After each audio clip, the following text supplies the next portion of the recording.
gentlemen, the Bromo Seltzer Special. Bringing you radio's most thrilling mystery drama, The Adventures of Ellery Queen.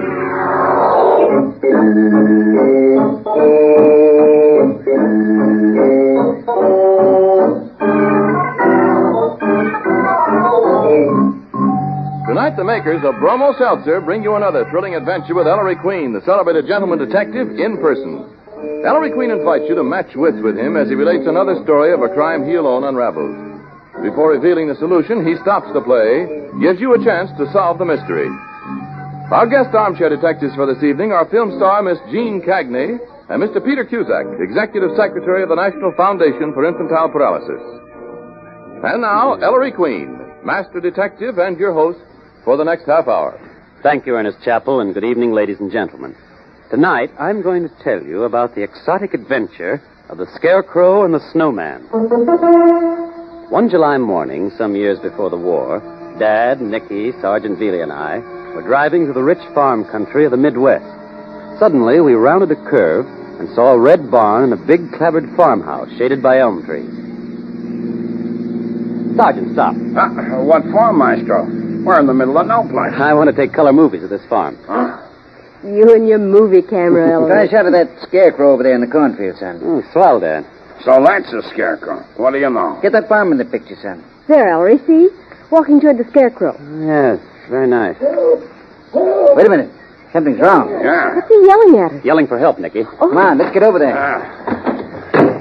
Hey, farmer. What's the matter? What's wrong? Why, he's the color of death. It's bleeding. It's bleeding. What's bleeding? Scarecrow. The Scarecrow? It is bleeding. Them rags. That's Straw Kitty. That's our regular scarecrow. And how could a scarecrow bleed? Because it's not a scarecrow, you clerk. It's a man dressed in the Scarecrow's duds. Let's get him off this pole. Right. Okay, I got Been it. tied to the stake by his belt. But how the old fire tarnation did he get here? Don't you know? Easy now. That's it, Dad. Badly wounded, Ellery. Unconscious. Hey, you, farmer. What's this farm? Who are you? This is the Mayfield place. I'm Josh Bullen. I run the place for old man Mayfield. Where's the nearest doctor, Mr. Bullen? Dairyville Hospital, 6-7 miles from here. We'll have to rush him there. Come on, Dad. It's going to be a race with death.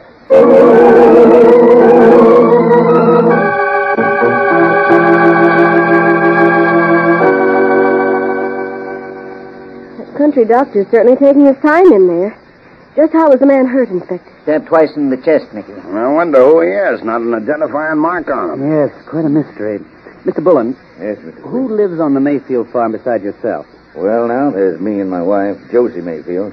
We've been married 4 years now, and Josie's pa, old man Mayfield.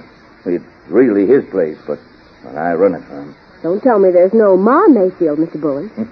It sure is, Miss Porter. Josie's ma, my mother-in-law. Wonderful woman. Cooks, keeps house, helps out in the fields. Strong as a plowmare, Ma Mayfield is. I sort of wish Josie took after her ma. Your wife, Mr. Bullen, what's wrong with her? Josie's been sickly, Mr. Queen. Ever since our baby died. Stays abed most times. Ain't got the strength to crawl downstairs near. Oh, say, here's Doc Jenkins. How's your patient? Will he pull through, Dr. Jenkins? Yes, he will. Must be made of iron. I'd like to talk to him, Doctor. Can't now, Mr. Queen. He's unconscious. Say, Josh, who is he, do you know? Darned if I do, Doc. Never seen him before. Me neither. Thought he knew everyone in the county, too. Doctor, I'd like to photograph your patient. I know it. Take his picture? Well, I imagine you'll have to get the sheriff's permission. But it's attempted murder. Henry, take your photo. And, Doctor, no one's to see or talk to the victim till we can question him. All right. Please notify us at the local hotel the moment he regains consciousness. Yeah.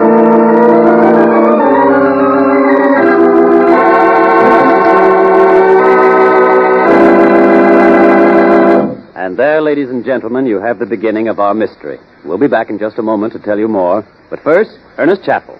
Maybe you think you've got a tough job. Yeah, but Mr. Willis C. Latchaw of Spring City, Pennsylvania, has a job that really puts the pressure on. Here's what he writes. I'm one of the guards in an important aircraft engine company. We've got to see that nothing and nobody gets into our plant who's not supposed to. Picture us on a 12-hour watch, every nerve tense, ready for anything that might happen, when up pops one of those pesky headaches. The boys on my shift know how to handle that, though. We make a beeline for the plant dispensary or first aid station for our old friend Bromo Seltzer. We found there's nothing better for quick relief from headache and jittery nerves. And you're right, Mr. Willis. Bromo Seltzer fights headache 3 ways. Helps you feel a lot better fast. So the next time you've got a common sick headache, friends, Try Bromo Seltzer, won't you? Then write and tell us your own experience. Just address your letter to Ellery Queen in care of the station to which you are listening.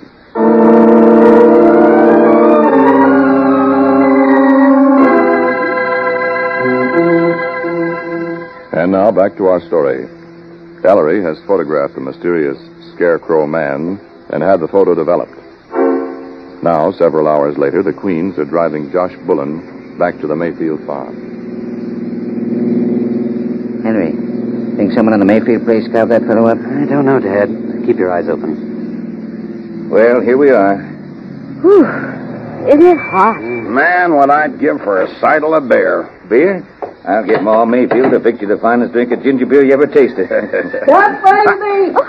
Who's that crazy-looking old man on the porch? What's he waving that shotgun at us for? It's all right, Pa. I know these folks.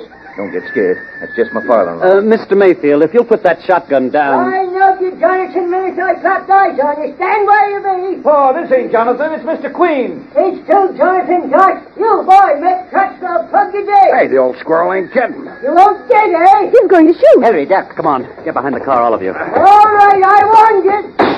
He's shooting. What's the matter with Hey, him? Pa! For heaven's sake, Mr. Bullen, who does he think I am? Who's Jonathan? My wife's brother, old man Mayfield's son. Ma! Who's the shooting? Land of mercy, Paul, you give me that gun. Yeah, boy, I'm going to shoot Jonathan dead. You were going to march up to the attic to your room, Paul Mayfield. No, I'm not. Say, the old lady's okay. See the way she took that gun away from the old bazooka? Sorry as all get out, folks. You see, Jonathan Mayfield got into a heap of trouble, and his pa said he'd kill him if he ever showed his face around the farm again. Old man's out of his head. Why don't you put him away for him? Ma won't hear of it, Inspector. Besides, Pa's quiet most times. Come on into the house. Ma, that you? Yes, Josh. Well, Paul's all right now. Come on in. Thank you, folks. man. Ma, these folks are fretting for some of your extra special ginger beer. Josh, you take him into the parlor, and I'll be right in with a big pitcher. Just make yourselves right to home, folks. Now, this way, folks. Thank you. What? Why, Josie. Josh? Oh, hello. Downstairs, Josie? Sitting in the parlor all by yourself. Folks, this is my wife, Josie Mayfield Bullen. I am, Mrs. Bullen. Oh, I'm so glad. It's so very nice having you. Sit down, folks. Yeah, yes, you will. My, Josie talks mighty fine, eh? Had 2 years of state college, Josie did. This girl is so pretty. Are you married? Why, no, I'm not. I am. I had a baby once. It was the cutest baby. She had blue eyes and the softest blonde hair. Now, Josie, you know we don't talk about the baby. Ma, where's that ginger beer? Come in, Josh, come in. Well, what's everybody so quiet for? Josie, have you been talking about the baby again? It was a girl, Mom. Remember? Oh, the sweetest little girl. This place gives Now, me now. the cheapest, Inspector. Not this girl here. Henry, show him that photo and that speed. Come on, folks, now. Come on, try some of this. right. Just Thank like you, Mrs. Mayfield. Hey, Oh, by the way, do you recognize the man in this photograph? This fella? Mm-hmm. Nope, can't say as I do. Josie, drink? No, thanks, Mom. I was going to name my baby Mary Ellen, you know. Ellery, please. Let's go. We're talking photos now. Here's one of Jonathan, Josie's brother. Josh, you put that album away. Please, may I see it, Mr. Bullen? Sure. Dad, come over here. Here, miss. Can I give you some ginger beer? It's not the wounded man, Dad. Nope. No resemblance to the stranger town. What do you say we go? No, Dad. We're staying in Derryville till I find out who that Scarecrow man is and who tried to murder him.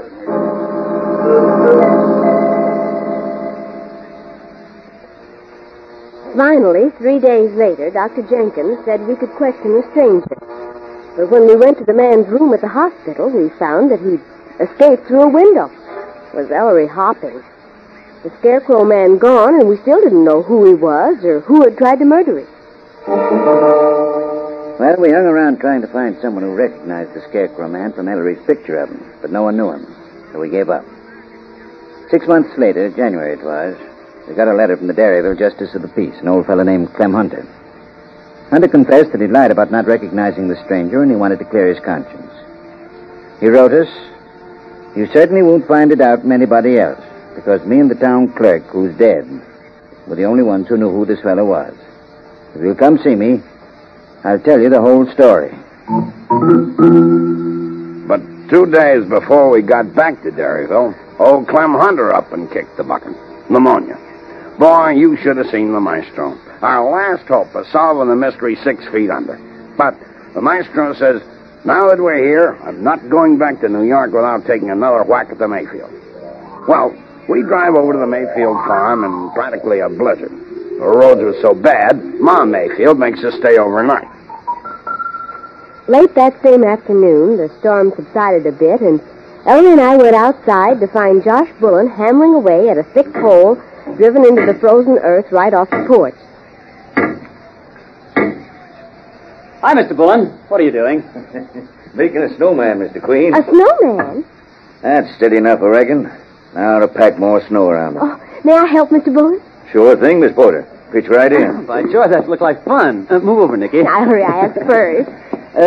Seeing this pole, Josh, stuck in the ground this way. Sort of reminds you of the fellow we found hanging in the cornfield last summer, don't it? Yes. Ever hear anything more about him after he escaped from the Dairyville hospital, Josh? Nary word. Say, this has come along fine. You make his head, Miss Porter. Oh, fine. Hope Josie likes him. She's watching from her bedroom window up there. Hi, Josie. Like it, Mrs. B?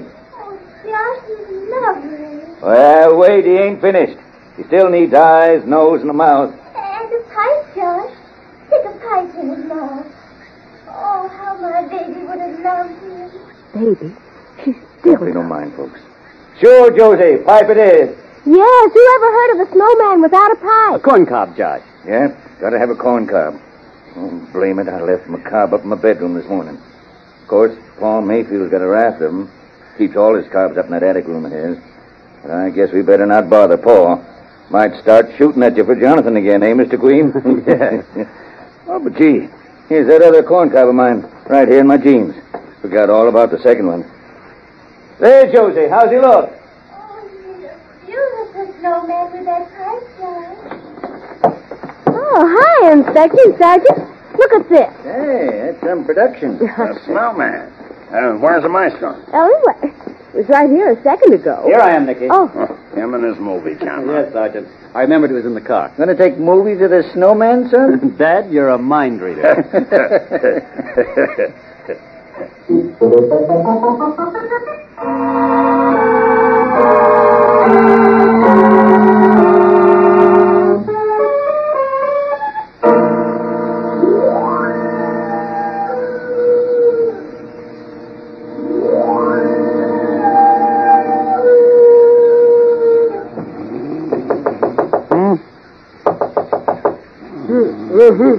Who's there? Who's doing that? Somebody's at the door of this iceberg they call a bedroom. Climb it a bit, son. See who it is. Oh, must be 10 below zero in here. Yes, who is it? Ellery, it's me. Nicky crying. Oh, wait, Nicky. Floor. Coming. I just saw it. Saw what, Nicky? Danny. Why are you crying? I couldn't sleep. I got up and looked out my bedroom window at the snowman in the front yard and... Nicky, stop. What did you see? The snowman. He's bleeding.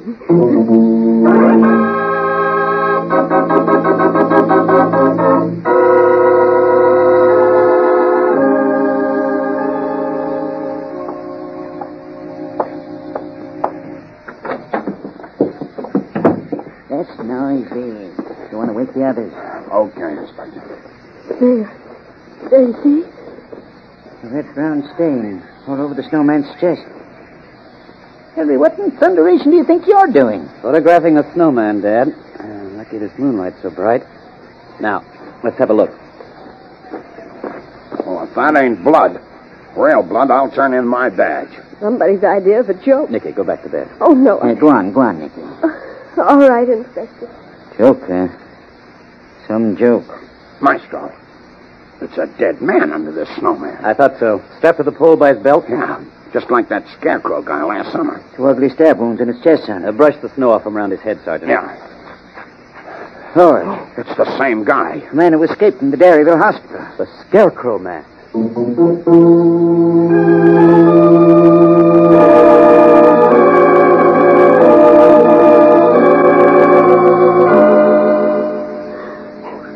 I isn't really back. He breathes as hard as this corpse in the front yard here.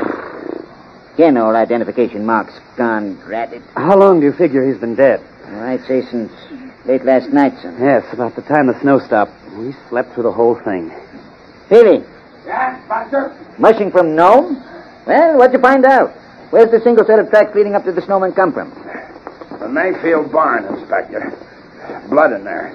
And signs of a fight. Murdered in the barn, huh? And the killer carried the dead man to this spot, knocked down Josh Bullen's snowman, slung the corpse to the pole with his own belt, and rebuilt a snowman around it. Why do you suppose he did that now, Maestro? To delay discovery of the crime, Sergeant, the killer was afraid of us. By the time the snow melted, we'd long since have left the neighborhood. It'd have worked, too, if the dead man's blood hadn't soaked through the snow. Really, was there any clue in the barn to the killer? I looked my eyes out, Inspector. No dice. And these tracks don't tell us anything. Killer wore huge galoshes. Could have been anyone's. But aren't there any other tracks, really, to show where the killer came from or which way he went? Nary a track. Anywhere's on the Mayfield property. Dad, that means the victim came to the barn during the snowstorm, as did his murderer. Then more snow fell and wiped out all the tracks they'd made. So by the time the killer lugged his victim's body from the barn to the front yard here, all he left was this one set of tracks. Hey, wait. Then where are the killer's tracks escaping from the yard here after he put the body in the snowman? There ain't no escaping tracks. Sergeant, you've hit it.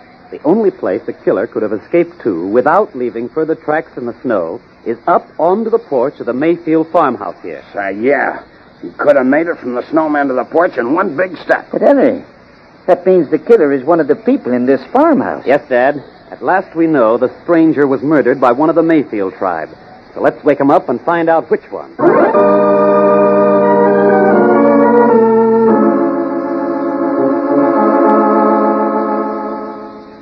Well, we went to work on the Mayfields. We might just as well have saved our breath. They all claimed they didn't know a thing about the corpse and the snowman. So we turned the whole mess over to the local sheriff and headed for home. You don't like to remember Ellery the next few weeks. Here it is. Snap your head off for a look. Haul out his reels of movie film that he shot on our 2 trips to Dairyville and run them over and over. So anyway, one night, he was showing his shots of the bloodstained snowman when... Nicky, stop the machine. Sergeant, put the lights on. Yeah. Why the excitement, son? Now, what cooks? Now I know who killed that man. You know who killed him. But, Maestro, we don't even know who he was. You mean the victim? Yeah. I've known that for some time. What? You have? Not his name, of course. But it wasn't the victim's identity which held me up. It was his killer's identity. And now you know that, too? But how can you, Ellery? All you've done is run the Snowman movie. They're what told me, Nicky. Didn't you notice a difference between the Josh Bullen snowman and the snowman the killer built around the corpse? No. The snow at the base of the killer's snowman had been shoveled up. Don't you see? After concealing the body inside the snowman, the killer then began poking in the snow at its feet with a shovel. He'd lost something in the snow and was looking for it. But what, Ellery? My films even answer that. There's an object in the shots of the original snowman that's missing from the shots of the made-over snowman. Something missing? What, Maestro? Josh Bullen's corncob pipe. Hey, that's right. When we found the made-over snowman with the corpse inside, the pipe wasn't there. Exactly. The killer dropped the pipe accidentally and shoveled frantically around trying to find it. He never did find it. Otherwise, he'd have stuck it back in the snowman's mouth. Yeah. So we'd think it was still the same snowman and not get suspicious and find the body. That's all very well, Mr. Queen. But what's the missing corncob got to do with the killer of the stranger? The missing corncob, Nicky, tells me who the killer was.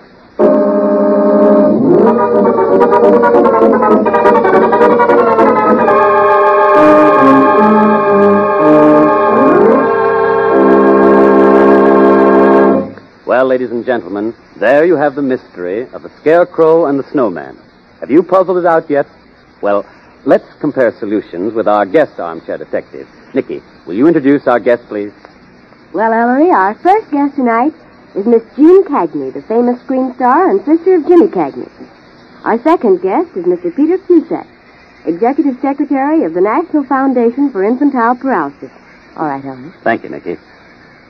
Ladies and gentlemen, I'd like to take a moment here to remind you that the March of Dimes to fight infantile paralysis is on right now. Won't you help protect America's children from this dread disease by sending your dimes and dollars, as much as you can afford, to President Roosevelt, Washington, D.C. Thank you. And now, Miss Cagney, who is the murderer? I'd say it was Ma Mayfield. Have you any reason? Well, I would suspect that Ma Mayfield wouldn't have a second pipe on hand. Mm-hmm. And also, I think she'd be strong enough to be able to commit the crime and to reconstruct the snowman.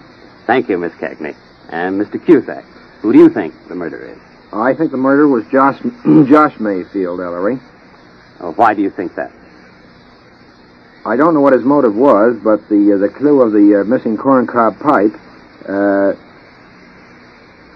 makes me feel that it was he, because he referred to the fact that Pa Mayfield had this collection, and Pa Mayfield being very fussy and irritable, I would think that Josh would not want to lose the pipe. You mean Josh Bullen, the husband of Josie Mayfield? Excuse me. Yes. Thank you, Mr. Cusack and Miss Cagney. We'll let you know in just a moment whether you've hit the solution to our mystery. But first, here's Ernest Chappell, who can't seem to get his mind off sabotage. Well, and it is sabotage when a common sick headache makes you lose out on work or pleasure. You can't do a first-class job or enjoy your fun when you've got pounding head pains, plus the upset stomach and jittery nerves that may accompany a common sick headache. And that's why I say the next time you're feeling miserable with a headache, step up to the nearest drugstore fountain and ask for a Bromo Seltzer. Now, 10 cents is all it costs to try Bromo Seltzer. And once you experience the quick, effective relief it gives, you'll want to get a bottle for your home medicine chest.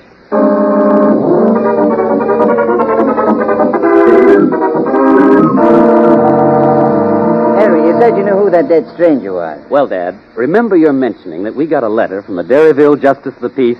Clem Hunter, who wrote saying that he knew who this stranger was? Yes. Now, what could a Justice of the Peace and a town clerk know that other members of a rural community might not know? Well, what do we usually associate with Justices of the Peace? Marriages.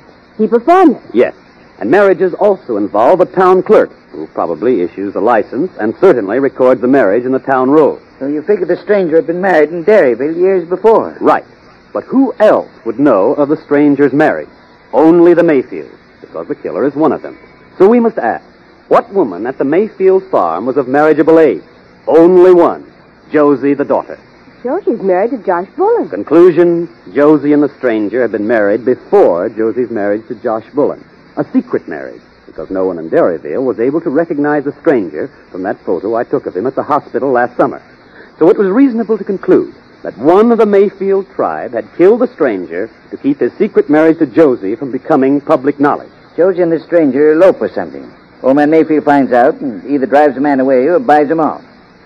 Must have been something pretty raw about the man that the Mayfields couldn't stomach. So when they thought Josie's husband would never turn up again, Josie never bothered to get a divorce. Then when Josie married Josh Bullen, she committed bigamy. Yes. Well, the husband did turn up again, last July, probably with demand for more money, which the Mayfields couldn't or wouldn't meet. So one of the family stabbed him early that Sunday morning and hid the body in the cornfield scarecrow till it could be disposed of permanently at nightfall. But we came along during the day, found the stranger still alive, took him to the hospital, and he escaped.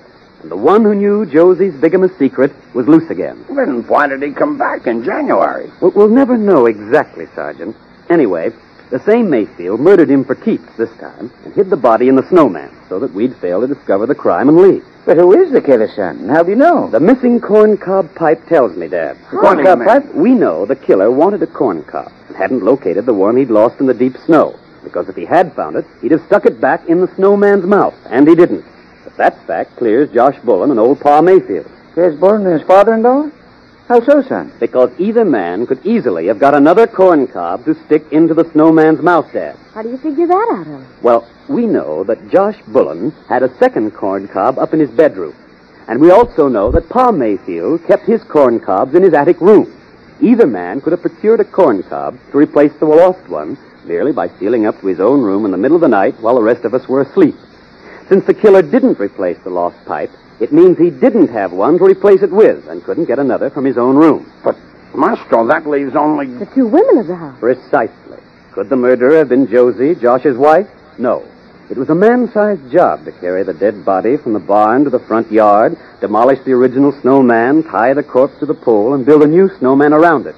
Josie is an invalid, bedridden most of the time, so Josie couldn't possibly have done it. The old lady? Yes, Sergeant. Ma Mayfield. Did Ma Mayfield have the strength to commit both these strenuous crimes? Oh, yes.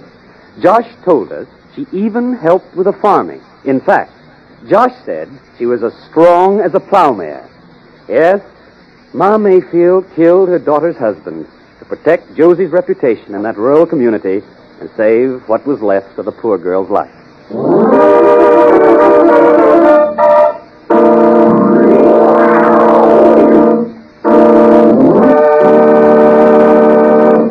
And there, ladies and gentlemen, you have the solution to the mystery.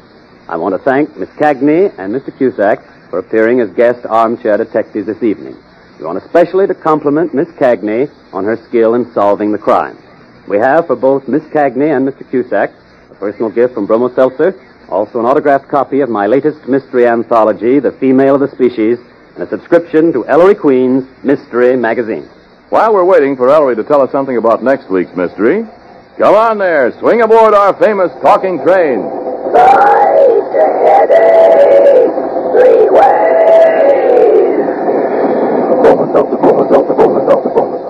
Now, you couldn't ask for better advice than that. Fight headache 3 ways with Bromo Seltzer. Your own experience will tell you it isn't always just the pounding in your head that makes you feel so miserable. It's also the upset stomach and the jumpy nerves that may accompany the headache. And that's why we say, for that kind of 3-way misery, take a Bromo Seltzer. Remember, it fights common sick headache these 3 ways. Bromo Seltzer quickly relieves headache pain. Bromo Seltzer helps settle upset stomach. Bromo Seltzer helps calm jumpy nerves. Now, you can take Bromo Seltzer while it's still fizzing or after it settles down.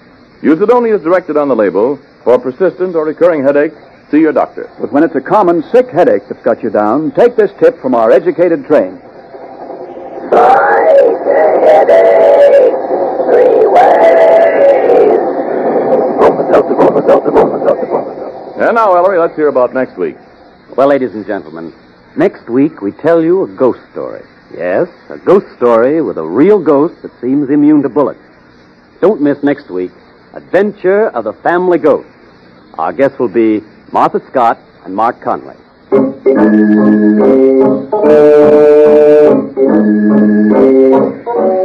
And don't forget the other great Bromo Seltzer show, friends, Vox Pop, the show that travels America. Next Monday, Vox Pop takes you to the Winchester Repeating Arms Company at New Haven, Connecticut. Consult your local paper for the time and station.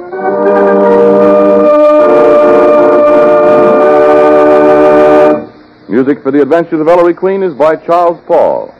This is Ernest Chappell reminding you to catch the Bromo Seltzer special again next week, same time, same station. Fight the headache 3 ways.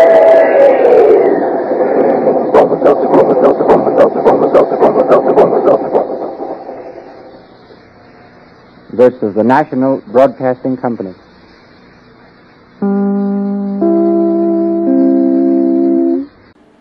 Would you like a shout out? Leave a comment in the section below. Tell me who you want to shout out to, who you want to shout out from, and we'll get it up here for you. Hey, we want to say thanks for tuning in. Please like and subscribe so you don't miss any. You got a lot more of these up there. Go check them out under the playlist. Leave us a comment. Tell us what you want to see, what you think, and we'll see you next time.